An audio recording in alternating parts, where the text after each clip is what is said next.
going to turn it over to R.Q. Rybak to talk about where the city is and sure that we've been formulating some questions along the way, and we're going to have a dialogue. Thanks very much, Louis. Thanks to everybody for being here, and thanks for what I know has been a huge body of work of people doing a lot of work. I wish I didn't have to say, gee, we have a lot more to do, but I do. And I don't think I have to tell anybody in this room that we've got a long way to go. But first off, can I just say thank you. It's pretty amazing what this community has done. And I want to give you a report on where we're going with some of the things we're trying to do on a federal level. And but also, I think I'd most like to have a bit of a Q&A about what are you hearing out there, what should be on our radar. So you want me to just give a couple top line things and what we did in Washington, and then okay, good. The issue that we dealt with was we wanted to make sure that we got a high-level federal response. We wanted to do that especially in light of the fact that we were fortunate enough to get past the federal FEMA aid that we were calling for. We didn't get the individual aid. We weren't surprised by that as we really learned about it. Apparently, and we didn't know this as well as we know now, it's tough to get FEMA individual aid.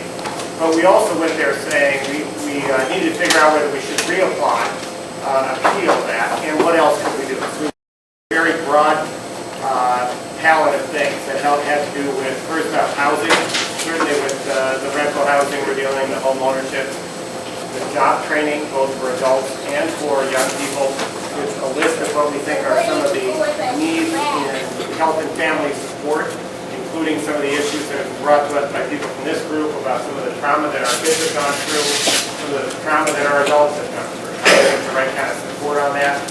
We went through a multitude of things up to and including the trees, how do we replant it. So what we did was go to Washington with this laid out. We thankfully had a very good meeting at the White House. It was pulled together by the White House Intergovernmental Relations team, but the head of emergency response from the White House convened the meeting.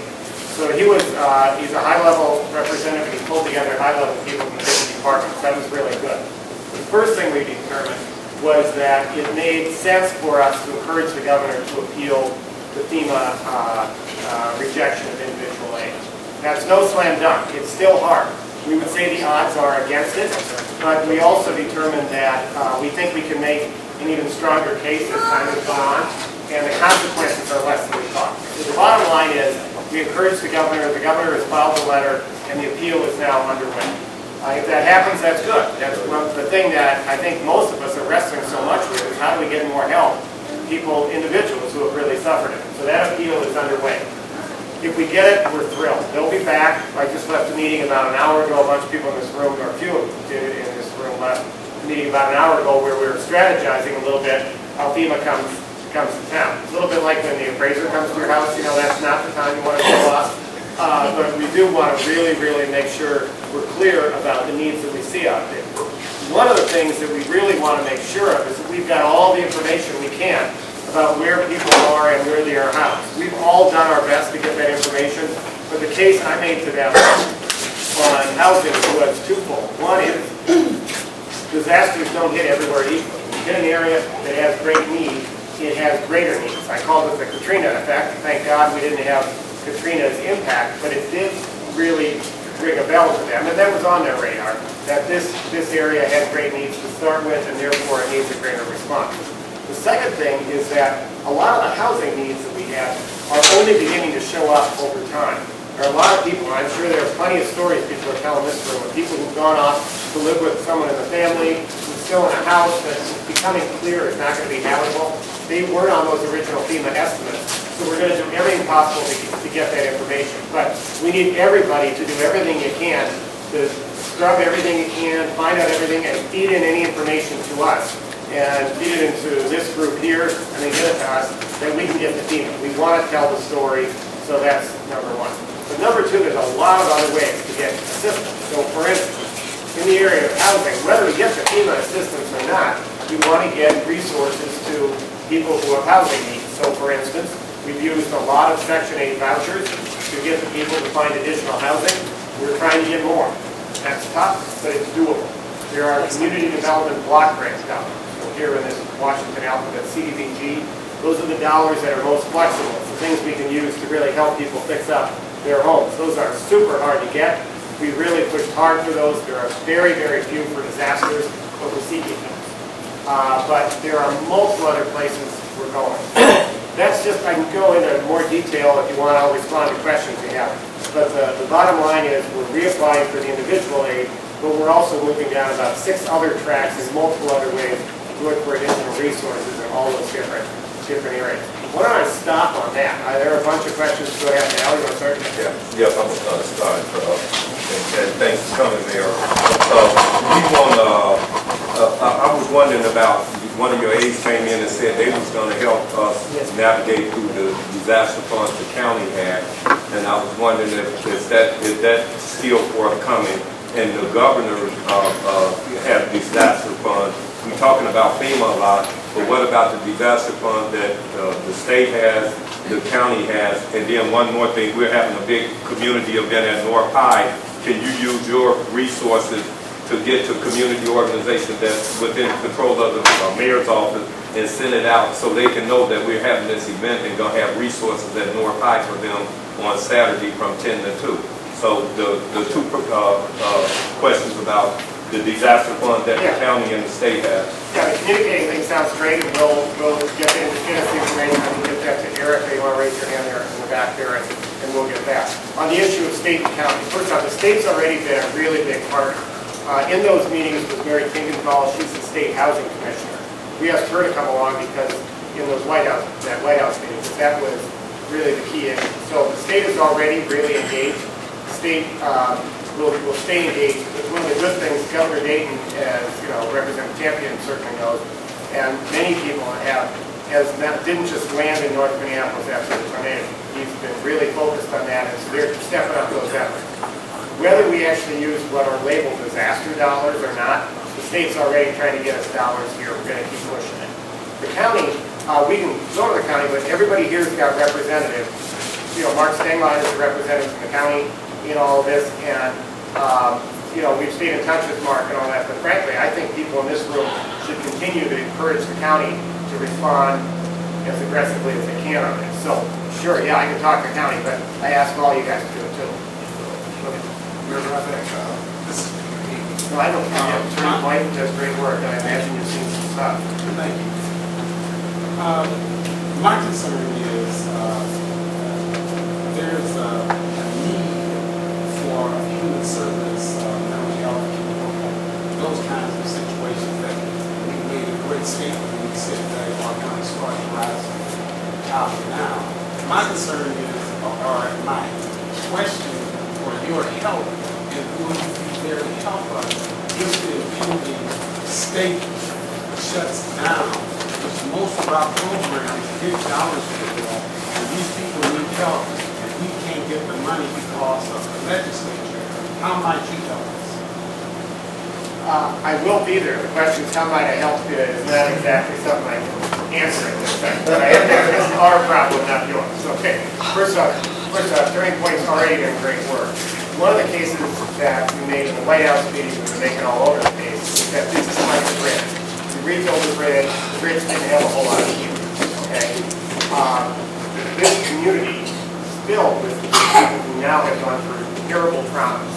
One that has just stuck with me forever, which doesn't fit in any category, is this grandma. I think, Erica, you told me this when we were out doing it. This grandma who every weekend had her grandson over, happened to not have most of the tornado, and on that Sunday, then he was usually in the air conditioning unit, pulled out, smashed on the bed, who would have been killed. She's really worried about having her grandson back. Now, that's not going to show up on any big formula. You take that, and you take the grandson, who was worried about going to grandma, one place that was the safe place to go, and not able to go there, and you take that kid and go back to school in the fall, and you start to see how this thing ripples through, and it's not a piece of infrastructure, it's a person, right? So I get this. The question is, how do we get at it? So one group that was not in that meeting in the White House was the Department of Health and Human Services.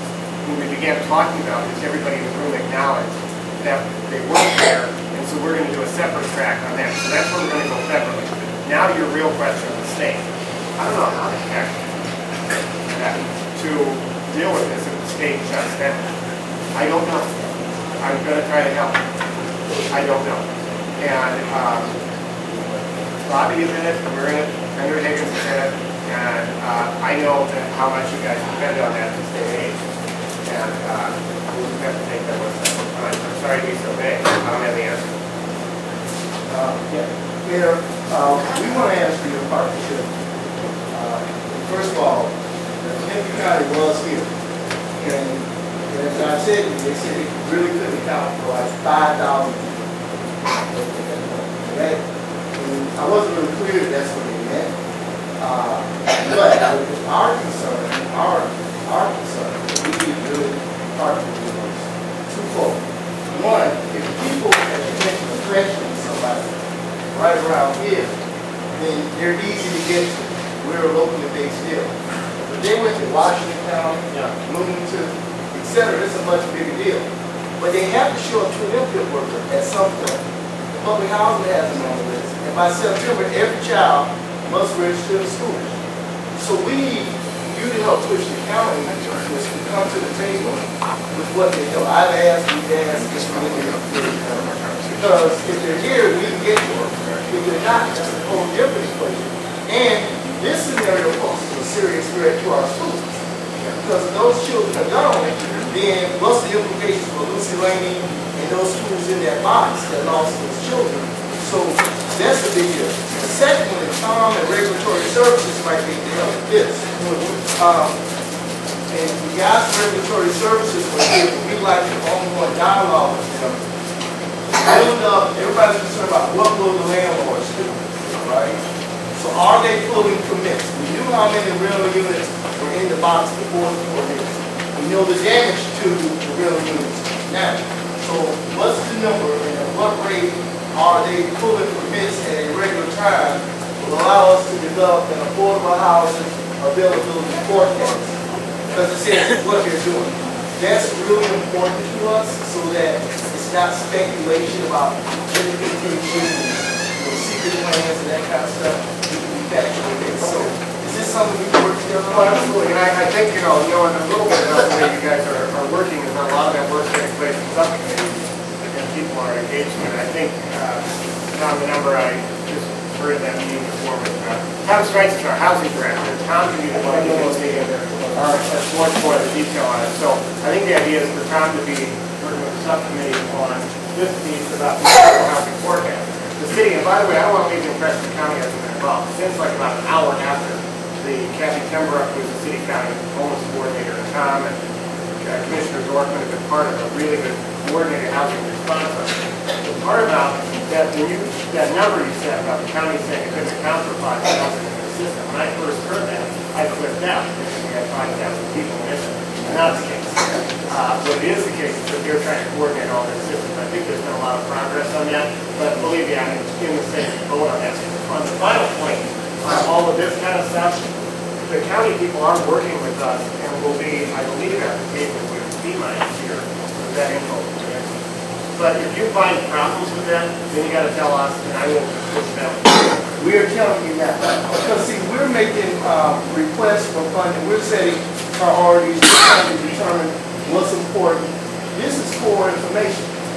And so understanding what's happening with the housing mix, understanding where the people are, what the county's efforts are, so that we can tell a realistic story, we really do need that. So there's some person that you know of, I get it with Tom, we're inviting the core group, the return group to our housing. Tom's housing, Tom Deegan is, Tom Deegan. I don't think Tom Deegan. I tell you what, He's here a couple of Tom Deegan is regulatory services, we get them all to the committee. I will continue to encourage the county, but I also encourage you to, you have to get your thing like that. Okay, so we'll, go ahead and rush. I've really been a lot of people calling about Bluestone and broken sidewalks. The city's not going to discuss how long we're walking the sidewalk. Yeah, we're working that through the council, but I can say with pretty good confidence that we're not going to do assessments for individual sidewalks. Normally what happens is that the city pays some, you pay some, this neighborhood pays for a lot. So the position I support, and I think we're going to get to the council, is that we won't be assessing for individual sidewalks.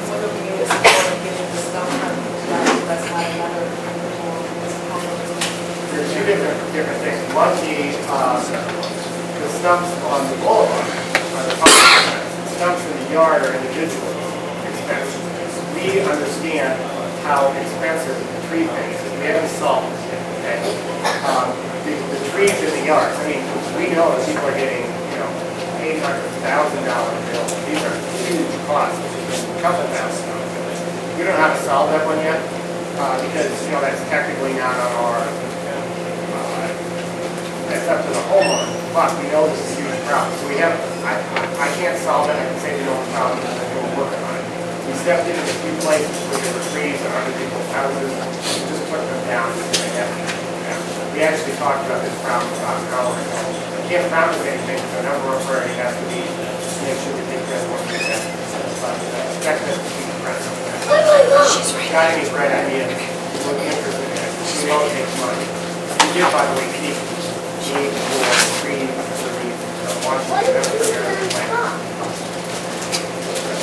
don't have a question, I do have a comment. To draw a letter that I sent to your office on the basis of some issues that have been discovered in the deeds about police county who were broken cases. They get an email from Lieutenant Inspector Michael from Fort Precinct. He sent a letter to all his officers asking them to back off. Now, they were doing a moratorium. I think that was the right thing to do. Not taking his cars or taking them home and so on and so forth. Enforcement of law will allow that sensitivity. So I wanted to publicly announce that. So now we're going to share that out in the meeting on Friday, but I think you know about that now. It's been done. I don't like to know your letter to go, but I'm glad we're talking about it. You mentioned earlier that FEMA. Excuse me, as we continue, can you all please speak up, because we can't hear you back here at all. Bill said that originally there were some challenges with police officers stopping people with broken windshields. He wrote to Inspector Martin in the 4th Precinct and said, hey, can you show a little discretion here? Inspector Martin sent a letter out to people and did that, and so I think the issue has been addressed, but it's one that we will keep on the radar. That's the sort of seemingly small thing that means a lot, so it helps to get your input, so thank you. That's all. You mentioned FEMA coming back again. They definitely did an article. What will they be doing specifically? The question was really, what's FEMA going to do when they come back? I don't know all of those details. It's just being worked out. I think they're back in the middle of next week. But the first thing they're going to do is try to get the statistics down. And part of we're going to have to demonstrate that the situation is worse than it was originally done. And I don't know the rest of what happened. We'll get that out to you when we know more. I'm just curious to find out, in the event the state closes down, how soon could we have a plan of action? Because there'll be a lot of folks with a lot of issues, especially food being the number one thing, how could we handle that and deal with that? And at least have a plan in the event something like that happens. Right. The question is about the state shutdown. How do we have a plan when that happens? And there are really two pieces of it. One is the tornado plan, and one is, let's pretend there was no tornado. North Minneapolis would be hard hit, very hard hit, if the state shut down. So on the tornado part, we're working on that, and as I said earlier, and I'm sorry to say this, I don't have a clear answer exactly if the state shuts down that. On the other part of it, much of the state money that flows to here flows through the county. And I spoke with Commissioner Opad, who's the chair of the board, and Commissioner Stenglein yesterday, or the day before, I can't remember, it must have been yesterday. And they are in fairly continuous meetings about what to do on it. This is a huge issue on their radar. They probably would be a better one to answer most of those things than I do. I know they're working on it, and I don't know their plan.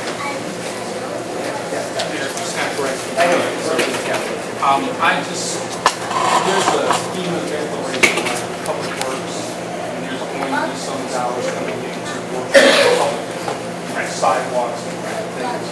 Now, how close are we to knowing that money is coming in for what needs? The question Scott Gray of the Urban League asked was, we have, when is all the money going to come in for FEMA public assistance, meaning roads, sidewalks, that kind of thing. How much of it? How much of it isn't determined yet. We requested about $18 million. It's based not on a round number, but we specifically went through the damage, and that was their damage assessment. We don't know yet whether all of that will come through. We don't know yet how quickly it will come through. One of the reasons we were hesitating a little bit about the individual assistance is we thought it was going to delay this other assistance. That's not true, we found out. So it should be coming in the next couple of weeks, and we're planning it to get out there and do that work as soon as we can. The appeal, one other thing I should say at the same time, the appeal process on the individual assistance is a matter of weeks, not months. Okay, and who is the contact person that is working in public works coordinating all those activities? The question is who's coordinating that in Public Works? Steve Kotke, who's Director of Public Works. Go ahead, Sandra. Yep. Hi, Mayor. Thank you for coming. I know you know, but I just wanted to make an announcement. Councilmember Samuels wanted me to tell everybody he wishes he could be here. He's not, I mentioned he won't be there on Saturday. He's at a trip that's been planned for over a year now. But Mayor, he did want me to make sure you spoke about the decision that you and the council made to give money to the neighborhood groups, of how much and why it was made. And before you answer that, did you meet with the president? Afterwards. Yeah, how is he doing? And you talked about us? You talked about us? Constantly calling me, Sandra. The second part of it was, as it happened, I had a meeting scheduled in the afternoon where the president asked 10 mayors to come in and talk about jobs. So we did that. And so I didn't have, that was not about tornadoes. When he came around the room and shook hands with different people and me, I thanked him for what they were doing and said how significant the problem was. That was the 4-second window, and that's what I do. Councilmember Samuels talked to me yesterday. We are going to talk today. We're talking pretty much every day throughout the time when he's gone, so he's staying free of getting his opinion.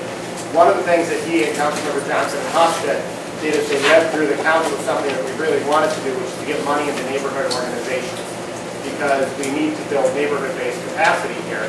And so I believe the number is 600,000. I blank all the numbers. 600,000. Good. Thank you very much. Very good. Good. Okay. Yes, Don Allen, Independent Business News Network. Glad to have you here today, Mayor Rybak. If the dollars come down for public works, for the sidewalks and things that need to be done, how is there a process being developed of who will get the jobs, how the money will be doled out, and secondly, who will enforce compliance in the city of Minneapolis? Well, first off, the FEMA dollars on public works assistance goes to specific things that they identified when they came here. So when they came here, they observed which sidewalks were damaged, what public buildings had damage. There was a building, for instance, a public water facility that had nothing to do with the water, which is the outbuilding area. That's all been determined. So it's not a question of what will be done. They determine where the damage is and that's where the work will be done. Since the beginning, we've been trying to make sure that any sort of outside contracts we do go disproportionately to those with disproportionate impact in North Minneapolis. We are pretty strong proponents of the work districts and minority contractors. We'll do the best we can on that. Ella Corbell's our Civil Rights Director. She will be the person in charge of making sure we have compliance, and she does a good job. Go ahead, Willie. One of the things that we've been discussing on Monday is that maybe you can help us out with this, Mayor. We're getting donations of furniture, but we don't have the facility to put the storage there. And I was wondering if it's possible the city may have a location that folks can pick up furniture and work with us in that capacity. Boy, that's a great idea. I'll look into that. Yeah, Erica, just lean across there and give Erica the info. Shada Baker's getting most of the cost, so. Okay. So the question that Willie said is they're getting donations of furniture. Does the city have a place to store the furniture? That's a high-grade word. I like that. So Erica's going to work with you on that. Rebecca over here has a question.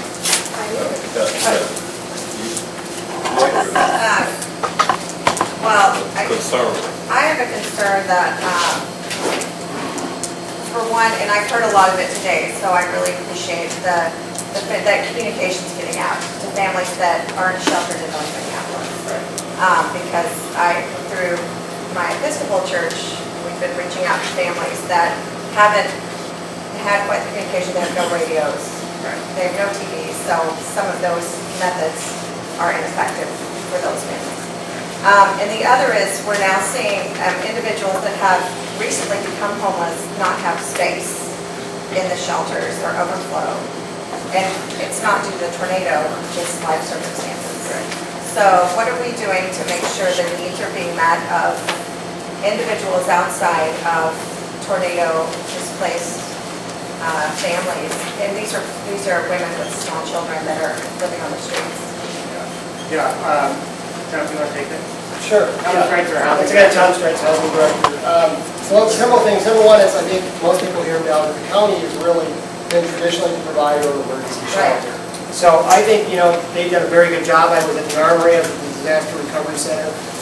They opened the Drake Hotel, and I know that's not the first choice for a lot of people, but it does serve as a place for people to go. And of course, now that North Commons is open as well. So what the county has said to me consistently is, outside of the tornado, regardless, if someone needs shelter, they will get it. The county has stepped up and done that. So if someone is not connecting with the county, they can call me as the housing director. Okay.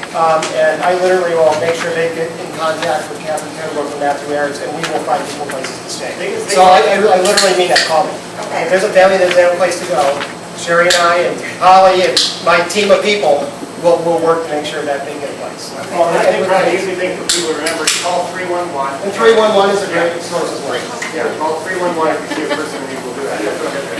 Yeah, I mean, just so you know, the official contact information. Wait a minute, let me hear that. Sherry in the back.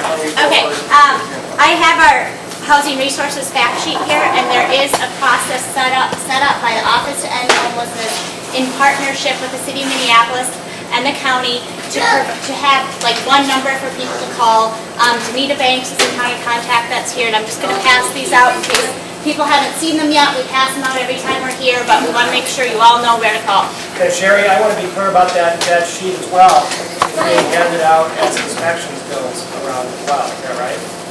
Yes. That sheet. Yeah, every City of Minneapolis Regulatory Services inspector provides this information when they find people out in the community, and then we have the Hennepin County Housing Resource team that Danita leads to get a county social worker out there to the person where they are immediately. With all due respect, all of you seem to be talking to each other, but the people who are the victims, who are in need, who don't have it, you don't really hear their stories, and you don't know their condition. I don't know that the Drake Hotel has an internet system.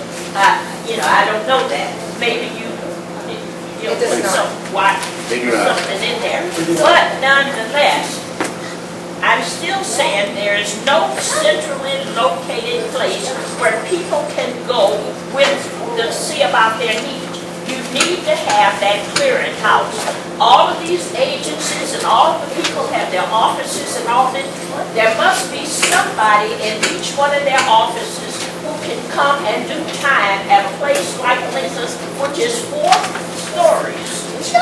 And it has, I don't know how many classrooms in there. It's a big building right there on the bus stop where people know where it is located, the people who need the services. And you can have the services there, and then you can set like the other agencies and like this. But at the rate you're going, you're simply talking to each other. You're emailing each other. But the people who really need the help don't have a clue.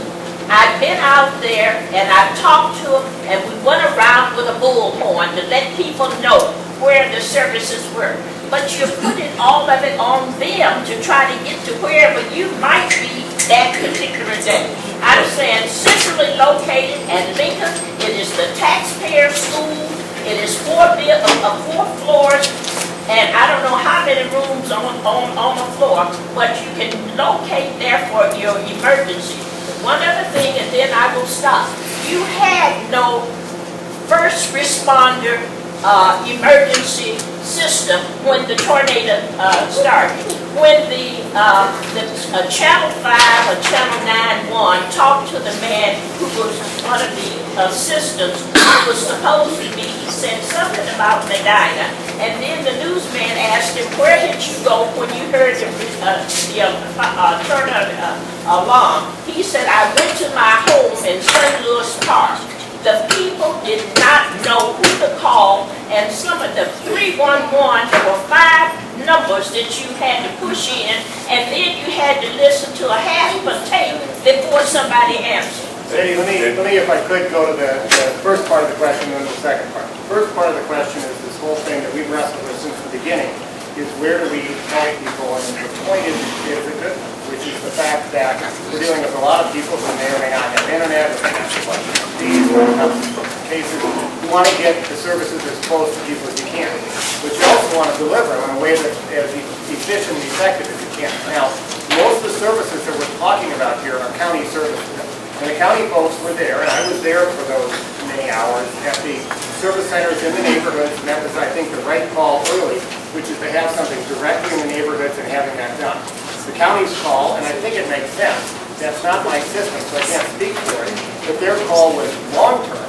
It made more sense to not confuse people by setting up a second office, because many of the people who were getting these services were very accustomed to going to a variety of different places downtown, so we didn't want to move it outside. That's my understanding where we're going. But that's the point you might want to put to the county about whether those services should be at a Lincoln or somewhere else or not.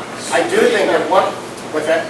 Where you put all of them where it's centrally located, where all of the different agencies who provide services, like the lady who was saying about the food needs. I get your point. I get your point, Betty, and it's a good one. Mayor Rybak. What I'm saying is that. Mayor Rybak, Hold on a second. I just want to say, Now, would you please allow me to finish? The point, Betty, that I said is that it's a good point. I'll bring that back to the county folks. But the idea of being convenient is comes by the idea of making sure that we don't confuse people and move things to another place. Bring that back to the county people. I'll raise that issue too. It's a balance and all that. One thing that Betty missed in the 2 weeks, 4 weeks we've been doing, we said we are not the county. We're not trying to replace the county. We will augment, find the gaps, and do that. So that is not, again, back to you. They may be called to stay where they are, and we have no interest in setting up and going beyond that. That's not what we do. But we acknowledge that the county, for people who didn't have insurance, which State Farm and Seller, welcome you to me. The county is the #1 human service agency in the county. And all we can do is help fill gaps and try to do anything beyond that, beyond our capacity. So I'm gonna. And Louis, I just said, that's what I want to say, that we gotta, hold up, let me say this, Louis, that we got Pillsbury United, the Urban League, and this group is working to get those resources coming out of the community that's working with the county. So we got to get the county back, but we got organizations that's what our human needs group is trying to do now. We're trying to coordinate. We've been meeting for 3 weeks. So it's only been 3-4 weeks we've been trying to put this thing together. So you got to understand we are moving that toward that way where people will know exactly where to come. And that's why the community meeting coming up, and hopefully we'll get there. That's what I wanted to say. That you said part of it, and I'll say the other part. I want to know what this group right here about. And it's about the community. Two final questions. And we understand the city's limitations on human services. We're going to work hard to do with the county. But Tom, understanding in real time what's happening with those rental properties is of immediate concern for us. Yeah, one thing we can easily do, Louis, is as per, I can give you those numbers. That we heard today, I think Henry said 481 there, if we had last I heard. So those numbers are easy. I can get those to the housing committee and I'd work with Chad. We'll get to you those permit numbers so you know where they're going and where that's at. Sure. What we'll do is set up a meeting with you so we can really Let's do that. Let's figure out a system. figure out a system. You got it. Final piece, I think what they were alluding to on the infrastructure, that we like to understand the goals and from Public Works. We understand CK really well, all right? But we like to understand Public Works as well. So if it's possible as well for the core team to have a meeting with your lead from that journey, and we can sit down. And also Velma, we need you in that meeting.